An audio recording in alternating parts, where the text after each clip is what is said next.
Hey guys, today we're going to talk about Basics of Probability Part 2. So, we need a little bit more terminology to set us off here. The thing we're going to talk about the most is compound events. And compound events involve an alternative event result. So, basically, it's going to be something happens or something else happens.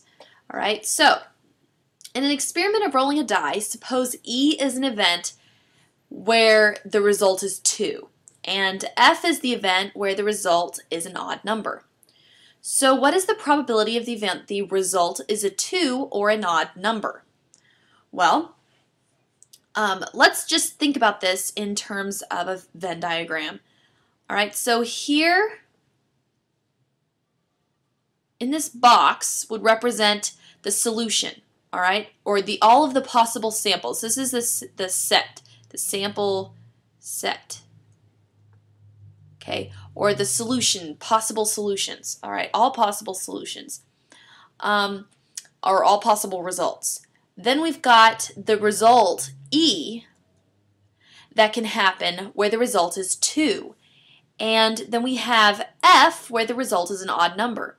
Well, let's think about this. Can both exist at the same time? Well, no, because 2 is even, and this is saying that we have odd number. Okay, so we're rolling a die. My possible solutions are 1, 2, 3, 4, 5, and 6. Okay, and the probability that we roll a 2 is 1 out of 6 possibilities. And the probability that we get an odd number is 1, 2, 3 out of, wrong one, sorry. 1, 2, 3 probabilities, so that's 3 out of 6, okay? And since I want to know what the probability is of a 2 or an odd number, this makes sense that it would be a 1, 2, 3, or a 5 would be my potential rolls. So I'm actually going to add the two events together. So this gives me 4 over 6, which equals 2/3. That's my probability of rolling a 2 or an odd number. So notice that when we said or, we added the two probabilities. Mutually exclusive events. What we've just seen here is a mutually exclusive events. They are events that can not occur at the same time. So, like, picking a person that's a boy and a girl at the same time won't happen, but you can pick a boy that's a person that's a boy or a girl, okay? Or a marble that's red or blue. Or in this situation, rolling a 2 or an odd, okay? They cannot happen at the same time. So, the probability of alternative events. So for events E and F, now we're not saying they're mutually exclusive, we're just saying these are two events. If you want to know the probability of getting E or F to happen, we say that's the probability of E union F, okay, because remember or is the same thing as union and is the same thing as intersection, okay? Well, the probability of E or F happening equals the probability of E happening plus the probability of F happening minus the probability of them both happening at the same time, which would be E intersect F. Okay, so, because what happens here? Let's say we'll get to an example where this will be relevant, but the reason we're subtracting here is because we would count the probability of E and happening both in this probability and in this probability. So we have to subtract 1 in order to not count that situation twice. Alright, so here's an example. One card is drawn from a well-shuffled deck of cards. What is the probability of each outcome? Well, the card is a face card or a heart. Okay, well, we talked about cards, a deck of cards last video and last class, and I'm just going to recount them for you. We have 4 suits with 13 cards each. Okay, we've got 3 face cards, 3 face cards per suit, and the numbers it's ace 1, 2, 3, 4, 5, 6, 7, 8, 9, 10, jack, queen, king are my different number choices. Okay, so a face card, well, how many face cards are there? So I'm going to have the probability of getting a face card plus the probability of choosing a heart minus the probability of choosing a face and a heart. Okay? Well, the probability of choosing a face card is 3 out of each suit, which would be 12 total cards, so that would be 12 out of 52. Plus, the probability of choosing a heart is 13 out of 52, because there's 13 cards in each suit, minus the probability of getting a face and a heart. Well, how many face cards are there in the heart suit? That would be 3 that are going to be there. So that would be minus 3 over 52. So what does that give us? 12 plus 13 is 15, minus 3 is 22 out of 52, which reduces, or 25 minus 15, I'm sorry, minus 3 is 22. So this is going to be 11 over 26. That's my probability of choosing a face card or a heart. All right, here's another one. The card is a 5 or a face card. Well, can you have a card that's a 5 and a face card? No, so we're going to know that these are mutually exclusive. Okay, so we can't have both happening at the same time. So this is going to be the probability of getting a 5 plus the probability of getting a face card. But I don't have to subtract the probability of getting a 5 and a face because that's 0. You can't have that happen at the same time. So the probability of getting a 5 is 4 out of 52 because each suit has a 5 in it. Okay, and the probability of getting a face card is 12 because out of 52 because there's 3 face cards in each suit and 4 suits. So 3 times 4 is 12. So this gives us 16 out of 52, which reduces to 8 out of 26, which reduces to 4 out of 13. Okay? Example 2. For the experiment consisting of one roll of a pair of dice, find the probability that the sum of the dots is 7 or at least 10. Okay, so let's talk about this. We want to know if it's 7 or at least 10. Okay, well, the probability that we get a 7 plus the probability that we get a 10, can this happen at the same time? No, because you can't have 7 and 10, and it says at least 10. So we're going to have the probability that's 10 plus the probability that's 11 plus the probability that is 12, because when we have 2 dice, typical dice is what we're going to talk about. They have the numbers 1 through 6 on them. So when we total up those dice, we would get a total of 12.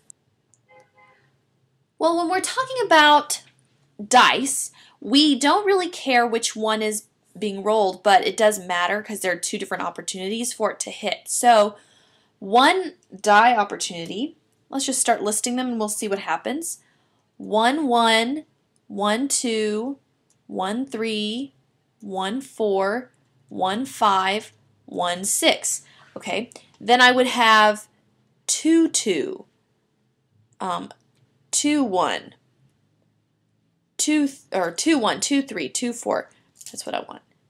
2, 1, 2, 2, 2, 3, 2, 4, 2, 5, 2, 6. Okay, so as you can tell, there are going to be 6 rows and 6 columns in this situation. So we would have 6 times 6 is 36 possibilities in our sample space. So that means that whenever we do the probabilities, we're going to have it out of 36. So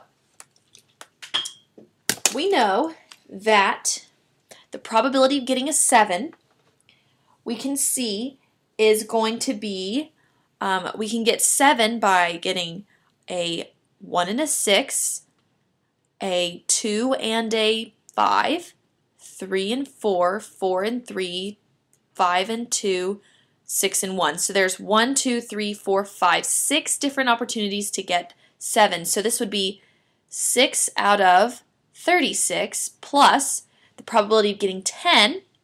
We would have, well, 1 can't add to anything, 2, 3, 4. We would only have, let's see, 4 and 6 and 5 and 5 and 6 and 4. So that would be 3 out of 36. For 11, that would be just 5 and 6, so that's plus 1 out of 36. Oh, and 6 and 5, I'm sorry. So this is 2 out of 36. And then for 12, we only get 6 and 6, which is 1 out of 36. So when we add all of these up, we get 6 plus 3 plus 2 plus 1 equals 12 out of 36, which reduces to 1/3. All right, so it's a 1/3 probability that we would get at sum of the dots that is 7 or at least 10. All right, the at least part is where we came up with this stuff. And we had to figure out the sample space first in order to figure out how many possibilities there were. And so that's one tricky thing. All right, so let's talk about the properties of probability all summed up. Well, for any events E and F,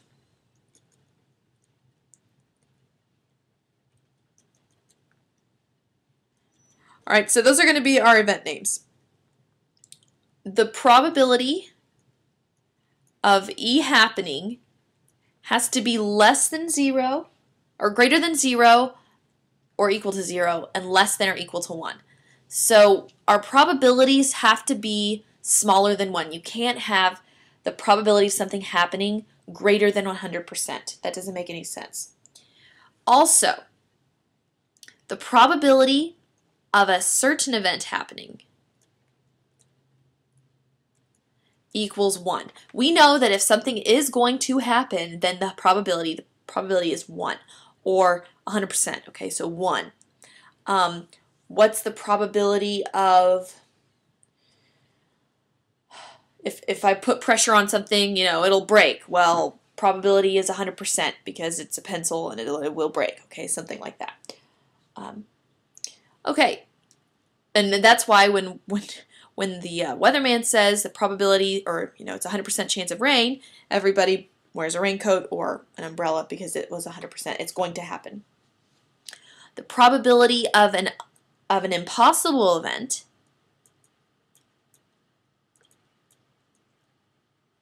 occurring equals 0. So for example, taking a green marble out of a bag of blue marbles. You can't do that. So it's an impossible event. Similar to a certain event, if it's a bag of blue marbles and you say, I'm going to pick out a blue marble, well, you're going to have that happen. So the probability is 100%. 4. The probability of an event's complement equals 1 minus the probability of the event happening. So the probability of the event not happening is 1 minus the probability of the event happening.